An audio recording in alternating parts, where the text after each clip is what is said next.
অসাধারণ, অবিশ্বাস্য। বাংলাদেশ শুধু নয়, টিম ইউএসএ যেন বিশ্ব চ্যাম্পিয়নদের মতো খেলছে টি-20 বিশ্বকাপে। ভাবা যায় দ্বিতীয় ম্যাচে টানা জয়। যারা প্রথমবারই বিশ্ব আসর আয়োজন করছে তারা ইতিহাস গড়া খেলা খেলে দিল। সুপার ওভারে পাকিস্তানকে হারিয়ে দিল।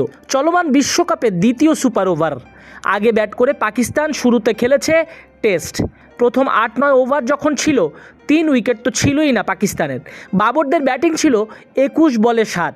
সব মিলিয়ে উইকেট বুঝে তারা খেলছিল। শাদাব খানের 40, বাবরের প্রচেষ্টা 44, শাহিন আফ্রিদির ধৈর্যশীল 23 রানের ইনিংসে ভর করে পাকিস্তান জোগাড় করতে পারে 159। তবে এই রানটা 170 হলে ঠিক ছিল। যাই হোক, প্রথম দিককার বোলিং ভালো হয়নি মোটেও। পাকিস্তান পাওয়ার প্লেতে যুক্তরাষ্ট্রকে আরামে রান তুলতে দিয়েছে, যার কারণে প্রেশার রিলিজ হয়ে যায় স্বাগতিকদের। তারা প্রথম 6 ওভারেই তুলে ফেলে 44 রান, হাতে ওদের 9 উইকেট। এখানেই তো কাজটা সহজ হয়ে যায়। ওই চিত্র ধরেই বেশিরভাগই ধরে নিয়েছিল পাকিস্তান হারবে হেসে খেলে, কারণ যুক্তরাষ্ট্র দল হলেও এই দলের বেশিরভাগ কিন্তু ভারতীয়, উপমহাদেশীয় একটা দল। অধিনায়ক ভারতের মোনাং প্যাটেল এই খেলা ঘোরানোতে মুনশিয়ানা দেখিয়েছেন। তিনি ম্যাচ সেরাও হয়েছেন দিন শেষে। তার 131 স্ট্রাইক রেটে সাজানো 38 বলে 50 রানের ইনিংসটা পাকিস্তানকে ম্যাচ থেকে ছিটকে দেয় একরকম। গৌসের 35, সাথে আগের ম্যাচে 90+ করা Aaron Jones, Caribbean breed, 36 not out, আর নীতিশ কুমারের 14 বলে 14 রান। মূলত পাকিস্তান এই ম্যাচে শেষ 3 ওভারে চেপে ধরে ইউএসএকে। 17তম ওভারে নাসিম শাহ দেন মাত্র 6 রান, 18তম ওভারে শাহিন আফ্রিদি দেন মাত্র 7 রান। এরপরই সমীকরণ হয় চাপের। 12 বলে 21 আমির আসেন, তিনি 6 রান খরচা করেন। কিন্তু সেরা বোলার হারিস রৌফ কী করলেন? 6 বলে 15 রান ডিফেন্ড করতে পারলেন না যুক্তরাষ্ট্রের বিপক্ষে। বাবর চিৎকার করছিলেন রৌফের উপর, কেন লো ফুল টস দিলেন? এই ম্যাচ কিভাবে যায় সুপার ওভারে?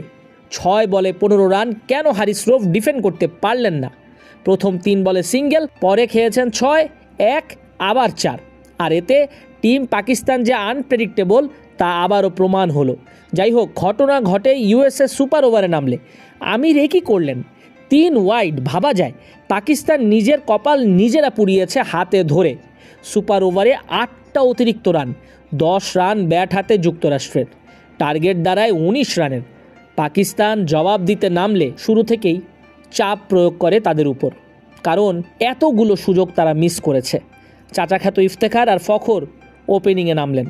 প্রথম বলে ওয়াইড হতে পারত, কিন্তু চাচা অফসাইডে ঝুঁকে গেছেন, বের হয়ে গেছেন। নেত্রা ভালকর লিগ্যাল ডেলিভারি পেয়ে গেলেন। পরের বলে 4, তৃতীয় বলে ওয়াইড। ঠিক পরে দারুণ একটা ক্যাচ ধরেছে যুক্তরাষ্ট্র ফিল্ডার।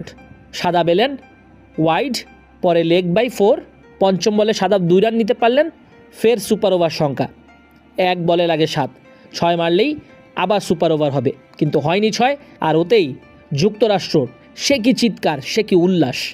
তারা পাকিস্তানের মতো টিমকে হারিয়ে দিয়েছে। তারা জায়ান্ট কিলার হয়ে গেছে।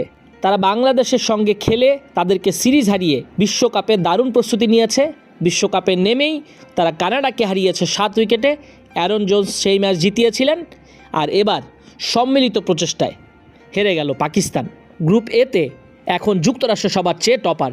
টানা 2 জয়ে তাদের 4 পয়েন্ট, রান রেটও ভালো। টিম ইন্ডিয়া এখন 2 নম্বরে। কে জানতো এরকম চিত্র ঘটবে এবারের বিশ্বকাপে? সবাই ধরে নিয়েছিল এই গ্রুপ থেকে যাবে ইন্ডিয়া আর পাকিস্তান। এখন হলো উল্টো, ইউএসএ সবার টপে।